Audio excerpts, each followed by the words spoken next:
ilang dekada na ang lumipas, hindi pa rin po nagbabago ang itsura ng dalawang seldang pinagkulungan kay dating Senador Ninoy Aquino. Hanggang ngayon, naroon pa rin po ang ilang mga libro at personal na gamit niya. Nakatutok si Rafi Tima.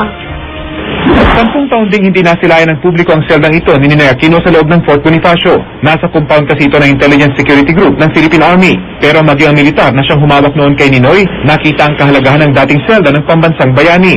Hindi ito ginalaw. Ang mga libro at ilang personal na gamit ni Ninoy, narito pa.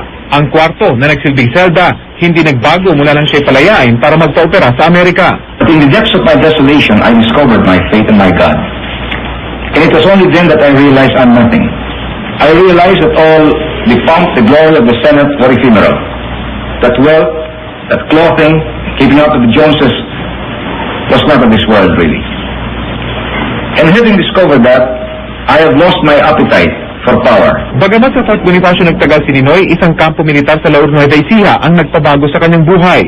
Sa isang maliit na opisinang ito na ipinasadya bilang kulungan sa loob ng Fort Magsaysay, ipinasok sa solitary confinement si Ninoy at kasamang senador na si Pepe Diokno noong Marso 1973. Tanging suot nila, sando at karsunsilyo. 2 di pa lang ang laki ng seldang ito kung saan nakulong ng 29 na araw si Ninoy Aquino.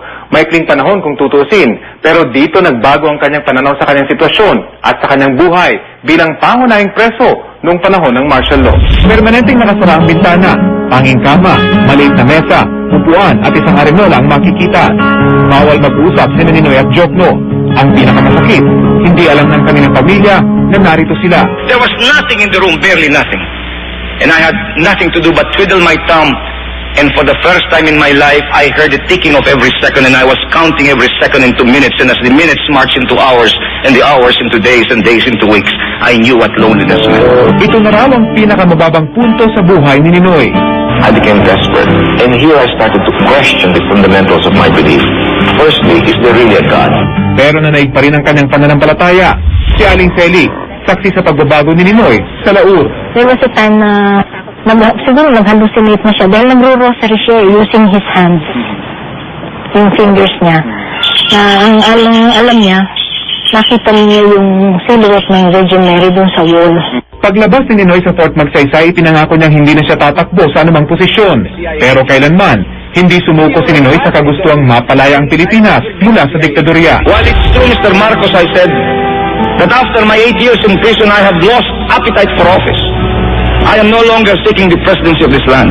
I'm not seeking any more any office in this country. But believe me, I said, when I tell you that while I have vowed never to enter the political arena again, I shall dedicate the last drop of my blood to the restoration of freedom and the dismantlement of your martial law. Rafi Tima, Nakatutok, 24 Oras.